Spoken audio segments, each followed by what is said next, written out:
दिल्ली देश की राजधानी है, जहां लाखों लोग अपने सपनों को आकार देते हैं। हर रोज ये उम्मीद लेकर आते हैं कि ये शहर उनके सपनों को साकार करेगा, उनकी जिंदगी को बेहतर रास्ते पर ले जाएगा। लेकिन इन्हीं सपनों के बीच एक खामोश खतरा है, एक ऐसा साइलेंट किलर जो दिल्ली की हवा में जहर घुल चुका है, जो हर सांस के साथ धीरे धीरे जिंदगी को निगल रहा है। Institute for health matrix and evaluations यानी IHME की ताज़ा रिपोर्ट ने इस खतरे को फिर से सामने ला दिया है। रिपोर्ट बताती है कि साल 2023 में दिल्ली में हुई कुल मौतों में से करीब 15% मौतें वायु प्रदूषण से जुड़ी थी। यानी सोचिए, राजधानी में हर साल एक इंसान की मौत की वजह ये प्रदूषण बन रहा है, ये जहरीली हवा रही है। दिल्ली की आबो हवा अब सिर्फ सांस नहीं दे रही, वो धीरे धीरे जान ले रही है। ऐसे में बड़े सवाल उठते हैं कि दिल्ली में पॉल्यूशन की वजह 2023 में 17,000 से ज़्यादा मौतें हुई। जिम्मेदार फिर है कौन? दिल्ली का पॉल्यूशन क्या अब साइलेंट किलर बन चुका है? क्या दिल्ली के लोग खुद भी जिम्मेदार हैं इस हालात के लिए? क्या दिल्ली कभी भी सांस लेने लायक शहर बन पाएगी? और साथ ही IHME की नई रिपोर्ट ने तो सबको हैरान कर दिया है। सरकार अब क्या कदम उठाएगी? इन्हीं सवालों के साथ आज हमारे साथ मेहमान हैं, उनसे आपका परिचय करवा देता हूं, जो आपके सभी सवालों के जवाब देंगे, आपको गाइड भी करेंगे। हमारे साथ डॉक्टर मोहन पी जॉर्ज है, कंसल्टेंट है clean air and sustainable mobility centre for science and environment के, और साथ ही एक्स एडिशनल डायरेक्टर भी थे दिल्ली पॉल्यूशन कंट्रोल कमेटी के। साथ ही हमारे साथ डॉक्टर तनुश्री गहलोत हैं, एडिशनल डायरेक्टर हैं respiratory medicine Fortis hospital greater Noida से, और साथ ही हमारे साथ पल्लवी जोशी जी हैं, जो associate fellow environment health assessment climate and air quality programme की हेड कर चुकी हैं। आप तीनों मेहमानों का बहुत बहुत शुक्रिया, आप लोगों ने वक्त निकाला है। लेकिन सबसे पहले मैं मोहन सर आपसे शुरुआत करूंगा। मोहन सर, सबसे ये जो मौत के जो नंबर कह रहे हैं कि पॉल्यूशन की वजह से 17,188 मौतें, आपको क्या लग रहा है, क्या इतनी ज़्यादा जो ये जो नंबर दिख रहे हैं, क्या वाकई में ये नंबर सही हैं और इसे नीति निर्माण की दृष्टि से कैसे देखना चाहिए? देखिए, आंकड़े जो आए हैं इसमें बहुत से और अजम्पशंस भी हैं। पॉल्यूशन आज की स्थिति में उन्होंने उसको ब्लड प्रेशर और डायबिटीज से भी ऊपर रखा है। ये कहीं सही हो सकता है, लेकिन ये आंकड़ों के पीछे जो बेसिक डेटा है उनको इस बारे में देखना जरूरी होगा। या इसमें कोई दो राय नहीं है कि जो पॉल्यूशन इस समय है, या जो इंडो गैंगेटिक प्लेन में विंटर का समय, विंटर सीजन में रहता है, या अन्य समय भी जिस तरह का पॉल्यूटेंट हम लोग ब्रीथ करते हैं, वो कहीं ना कहीं तो इन पे इम्पैक्ट डाल सकते हैं। और मैं तो ये मानता हूँ, वो मौत एक हो या हजार है, मौत का कारण नहीं बनना चाहिए। इस पर हमें स्ट्रिक्ट कदम लेने। बिल्कुल सही कहा आपने। और पल्लवी जी, आपसे मेरा एक सवाल ये होगा कि IHME की जो रिपोर्ट है उसमें कहा गया है कि हर 7 में से एक मौत पॉल्यूशन की वजह से हो रही है। क्या वाकई अब ये महामारी का रूप ले चुका है क्या? दरअसल IHME की जो ये रिपोर्ट है, ये एक हर साल एक रिपोर्ट आती है जिसमें एक तरह का अनुमान लगाया जाता है हर तरह के रिस्क फैक्टर से। तो उसमें एक रिस्क फैक्टर एयर पोल्यूशन होता है, और ये एक मैं ये यहाँ पर दोहराना चाहूंगी कि ये एक अनुमान है। तो इसमें आगे पीछे के नंबर्स जो है एस्टिमेट्स हैं, कुछ कॉन्फिडेंस इंटरवल के साथ आते हैं, तो इनको एक पिंच ऑफ सॉल्ट की तरह लेना चाहिए। बट हाँ, डेफिनेटली इनकी इंपॉर्टेंस जरूर है, क्योंकि ये एक साइंटिफिक मॉडल के तहत इनको कैलकुलेट किया जाता है, और ये दुनिया भर में माना जाता है। और पॉलिसी मेकर्स जो हमारी जो गवर्नमेंट है, सरकारें हैं, जो एयर पोल्यूशन को टारगेट करके हेल्थ पे एक मिटिगेटिव प्लान बनाना चाहती है, उनके लिए ये बहुत इंपॉर्टेंट नंबर्स हैं कि कौन सा रिस्क फैक्टर सबसे ज्यादा मौतें या फिर जो भी हेल्थ प्रॉब्लम्स है वो कॉज कर रहा है हमारी पॉपुलेशन में, और उनको कौन से सेक्टर्स पे हम अगर रेगुलेशन करें तो उन मौतों को या उन हेल्थ प्रॉब्लम्स को कम किया जा सकता है। तनुश्री मैम के पास भी चलते हैं। मैम, आपको क्या लग रहा है कि दिल्ली की हवा को जो साइलेंट किलर कहा जा रहा है, क्या बता सकती हैं कि ये हमारे लंग्स के साथ क्या कर रही है? जी हाँ, एक्चुअली सबसे इम्पोर्टेंट और सबसे ज़्यादा ससेप्टेबल ऑर्गन लंग्स ही हैं, क्योंकि सबसे पहले पोल्यूशन उन्हीं को हिट करता है। हमारे लंग्स में सबसे पहले हमें एलर्जिक सिम्पटम्स बढ़ते हुए दिखाई देते हैं। खाँसी, प्रोलॉन्ग खाँसियाँ, ज़ुकाम, रनिंग नोज़, आँखों में जलन और उसके बाद ब्रोंकाइटिस जैसी प्रॉब्लम्स भी बढ़ती जा रही हैं, जो हम लोग अपनी ओपीडी में और भर्ती पेशेंट्स में देखते जा रहे हैं। जैसे-जैसे सीज़न चेंज हो रहा है, दिवाली के बाद स्पेशली एक हाइक आया है, जिसमें भर्ती पेशेंट्स की मात्रा एकदम से शूट कर गई है, आईसीयू भर गए हैं और ओपीडी पेशेंट्स भी काफ़ी आ गए हैं, जिनका पहले से अस्थमा कंट्रोल में चल रहा था। ये जो ब्रोंकाइटिस पेशेंट्स थे, उनकी मात्रा तो काफ़ी बढ़ गई है और नॉर्मली भी जो पेशेंट्स हैं, लंबी खाँसी जाना, बहुत दिनों तक उनको तकलीफ़ होना, ये केसेज़ में एकदम इज़ाफ़ा आया है। और लंग्स की अदरवाइज़ ये तो आप शॉर्ट टर्म प्रॉब्लम्स देख रहे हैं।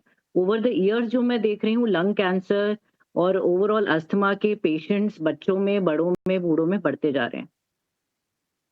मैम, एक और चीज है यहाँ पर कि बच्चों और बुजुर्गों में क्या ये लंग्स पर इसका ज्यादा असर हो रहा है कि उनके लंग्स पर ज्यादा, क्योंकि वो जिस स्टेज के रहते हैं लंग्स उनके, क्या उन पर ज्यादा असर होने की संभावनाएं हैं क्या, तनुश्री मैम? जी, देखिए बच्चे तो डेवलपिंग होती हैं उनकी बॉडी, तो उनके ग्रो कर रहे होते हैं लंग्स, बहुत ससेप्टेबल होते हैं और बुजुर्ग होते हैं हमारे, वो भी एक ससेप्टेबल पॉपुलेशन में आते हैं। दोनों के लंग्स ही नाजुक होते हैं, जल्दी रिएक्ट करते हैं, उनमें इम्यूनिटी की कमी होती है। ऐसा नहीं कहूँगी कि बाकी एज ग्रुप्स में इम्पैक्ट कम पड़ रहा है, लेकिन क्योंकि ये ज़्यादा नाजुक हैं, इनके ऊपर इम्पैक्ट आपको ज़्यादा दिखाई देता है और इनकी बीमारी भी सीवियर होती हैं, ये उनसे कोप नहीं कर पाते, इनका ट्रीटमेंट प्रोलॉन्ग जाता है, इनकी कंडीशन सीवियर हो जाती है। ये जल्दी निमोनिया में लैंड अप कर सकते हैं, हॉस्पिटलाइज़ेशन इनमें ज़्यादा होता है, इनमें ट्रीटमेंट करना भी मुश्किल है क्योंकि इनकी इम्यूनिटी कम है। तो इम्पैक्ट जो है ज़्यादा इन पे है, बट इम्पैक्ट सब पे है और सब पे बुरा ही इम्पैक्ट है। बुजुर्गों पे इसलिए क्यों ससेप्टेबल ज़्यादा है, क्योंकि यहाँ पे जब ग्रोइंग स्टेज में हैं तो ज़्यादा आसानी से यहाँ पर इन्फेक्शन का खतरा ज़्यादा होता है, और जब बुजुर्ग हैं उनके जी। तो हालात ज़्यादा खतरनाक होते ही है, और इस तरह की बीमारियां भी आगे चल के और भी बढ़ेंगी। लेकिन खतरा तो सबके लिए है। एक बहुत ही मेजर चैलेंजेज है, इस पर अभी तक कोई ठोस कदम और ठोस उपाय नहीं दिख रहे हैं। तनुश्री मैम, एक और सवाल आपसे ही पूछूंगा, फिर बाकी पैनलिस्ट के पास मैं जाऊंगा। क्या साफ घर में रहना, एयर प्यूरिफायर लगाना, या अब ये सब कुछ दिल्ली के लिए काफी नहीं है? देखिए कम से कम 3 से 4 महीने हमारे विंटर्स में जाते हैं, जिसमें से एक पूरा महीना जो दिवाली के आसपास का होता है। एक बिज़ी हसल वाली शहर है दिल्ली, जिसमें लोग पढ़ रहे हैं, लोग नौकरी पे जा रहे हैं। कब तक वो अपनी लाइफ़ को इंडोर्स रिस्ट्रिक्ट करके रह सकते हैं? बच्चे, बुज़ुर्ग तो चलो आपने छुट्टियाँ दे दी, बच्चे बट बुज़ुर्ग नहीं जा रहे, पर वर्किंग पॉपुलेशन है, स्टूडेंट्स हैं। ये उनका बेसिक ह्यूमन राइट है अपनी day to day routine activity करना। कितना हम रिस्ट्रिक्ट कर सकते हैं घर में उनको? और ये तो ह्यूमन राइट्स के अगेंस्ट है एक तरीके से कि उनकी बेसिक लाइवलीहुड, उनकी बेसिक ह्यूमन राइट्स, उनकी हेल्थ, उनकी नौकरी, उनका सब सारा शेड्यूल एक तरीके से हॉल्ट कर देना इतने समय के लिए, ये प्रैक्टिकल सॉल्यूशन तो नहीं है। और लॉन्ग टर्म हेल्थ इम्पैक्ट्स की तो हम बात ही बाद में करें, क्योंकि वो तो उनकी जो बेसिक राइट टू हेल्थ है उसी के साथ एक तरीके से आप कहोगे जाती है। और इसके बारे में ये सॉल्यूशन नहीं है कि आप घर पे रिस्ट्रिक्ट कर दो। हम लोग हमेशा कहते हैं स्टे इंडोर्स, एयर प्यूरिफायर लीजिए, बट क्या ये सच में एक सॉल्यूशन है? ये तो एस्केपिज़्म हो गया कि हम प्रॉब्लम से छुप के बैठ गए। लेकिन रूटीन छोड़ के तो वो तो कायरता हो गई एक तरीके से। सही बात है। एक और सवाल पल्लवी जी आपसे होगा। पिछले 5 सालों का अगर डेटा अगर आप शेयर कर पाएं कि पॉल्यूशन की वजह से उससे रिलेटेड कौन कौन सी बीमारियों में इजाफा देखने को मिला। मैं सिर्फ दिल्ली की नहीं, क्योंकि छोटे शहर वहां पर तो कोई ट्रैकिंग का हिसाब किताब ही नहीं है, दिल्ली से कई गुना हो सकता है वहां पे ज्यादा पॉल्यूशन हो। इस तरह की किस तरह पॉल्यूशन की वजह से कौन कौन सी बीमारियां पिछले कुछ सालों में देखने को मिली है? देखिए, रेस्पिरेटरी डिजीजेस जैसा तनुश्री मैम ने कहा, वो तो सबसे सामने आने वाली एक ऑब्वियस सी बीमारी है जो सबको पता है। बट सिर्फ मैं ये इस पे हाईलाइट कर रही हूँ कि सिर्फ रेस्पिरेटरी डिजीजेस ही नहीं, but even heart diseases stroke, lower respiratory infection, जो बहुत नियोनेट्स बच्चे, जो जस्ट बॉर्न बच्चे होते हैं उनमें, और इवन डायबिटीज जैसी बीमारियां भी एयर पोल्यूशन से रिलेटेड हैं। और प्रेग्नेंट विमेन के अंदर एनीमिया, हाइपरटेंशन, इस तरह की डिजीजेस भी एयर पोल्यूशन से रिसर्च दिखाता है कि ये बहुत ज्यादा इन डिजीजेस पे एयर पोल्यूशन का काफी कोरिलेशन हाई है। और ये प्रॉब्लम सिर्फ अर्बन नहीं है, रूरल एरियाज में भी है। और पर गांव-गांव में इवन लोगों को पता भी नहीं है कि एक इनविजिबल उनके ऊपर खतरा मंडरा रहा है, क्योंकि शायद उनका जो एम्बिएंट सामने दिखने वाली हवा साफ लग रही हो, बट घर में जो इंडोर एयर पोल्यूशन रहता है वो साल भर ही उनका ज्यादा रहता है, क्योंकि चूल्हे पे खाना बनता है या वेंटिलेशन प्रॉपर नहीं होता है। तो डेफिनेटली बियॉन्ड रेस्पिरेटरी डिजीजेस और भी काफी सारे खतरे हैं, और अब मेंटल हेल्थ इश्यूज पे भी इनका कोरिलेशन देखा जा रहा है। मोहन सर को भी से भी एक सवाल ले लेते हैं। मोहन सर, जो एयर पॉल्यूशन के अगर ये बात करें कि किस किस वजह से ये पॉल्यूशन बढ़ता है, अगर मैं दिल्ली एनसीआर की अगर बात करूं तो कंस्ट्रक्शंस और उससे जुड़े हुए जो धूल कण हैं वो तो एक पॉल्यूशन बढ़ा ही रहे हैं, दूसरा है जो गाड़ियों की वजह से जो पॉल्यूशन हो रहा है, और तीसरा पराली जलाना। मौजूदा उपाय क्यों असमर्थ है, क्यों इस पर कंट्रोल नहीं पा रहे हैं? मोहन सर। देखिए, जहां तक दिल्ली का प्रश्न है, दिल्ली एक ऐसा शहर है जिस पर बहुत ज्यादा मॉनिटरिंग होती है और बहुत ज्यादा इस पर प्रोजेक्ट भी हुए हैं।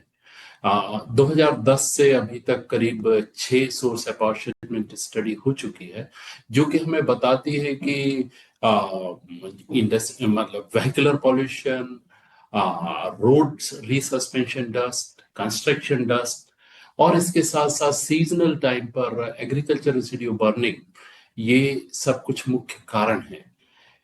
इनके लिए कुछ कारणों पे कम से कम, जैसे रोड रीसस्पेंशन डस्ट है या व्हीकलों से होने वाला प्रदूषण है, इन पर तो इमिशन नॉर्म्स है और इन पर हमें स्ट्रिक्ट एनफोर्समेंट की जरूरत है, जिससे कि ये अधिक पॉल्यूट नहीं कर पाए।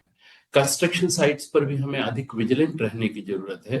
जहां तक एग्रीकल्चर रेसिड्यू बर्निंग का है, इस साल तो अभी तक वो प्रमुख कारण नहीं बना है, क्योंकि अभी तक कंट्रीब्यूशन 2 से 3% से ऊपर नहीं आया। उसके पीछे अनफॉर्चुनेट रीजन शायद ये भी हो कि पंजाब में बाढ़ थी और भी जगह एक्सेसिव रेन्स हुई हैं, तो शायद कहीं एग्रीकल्चर रेसिड्यू इतना है नहीं जिसको कि वो बर्न कर पाए।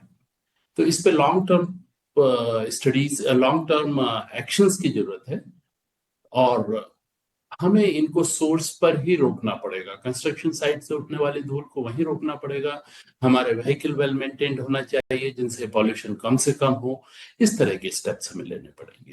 मोहन सर, एक और सवाल कि हर साल दिल्ली में हम देखते हैं कि graded response action plan 1, action plan 2, 3, 4 लागू किया जाता है, लेकिन क्या उसका फायदा मिलता है या सिर्फ ये कागजों तक ही सीमित रह जाता है?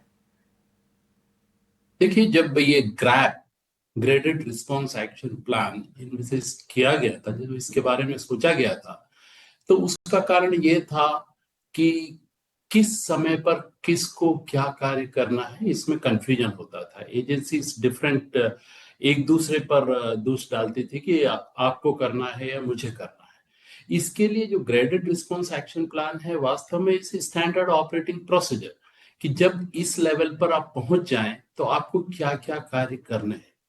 लेकिन इसके पीछे जो पूरा उद्देश्य था वो यह था कि अगर हम मॉडरेट से पुअर में आए हैं तो वेरी पुअर में ना जा पाए, वो स्टेप्स लें। अब हम अगर सिर्फ नीचर रिएक्शन में कंस्ट्रक्शन बंद कर दें या हम व्हीकलों की एंट्री बंद कर दें, प्रभाव तो जरूर पड़ता है, लेकिन ग्रेडेड रिस्पांस एक्शन प्लान का उद्देश्य ये नहीं था कि जब हम उस स्थिति में आ जाएं तब सुधारने की कोशिश करें, बल्कि उसका उद्देश्य ये था कि हम एक स्थिति पर हैं उससे और खराब की ओर न जा पाए।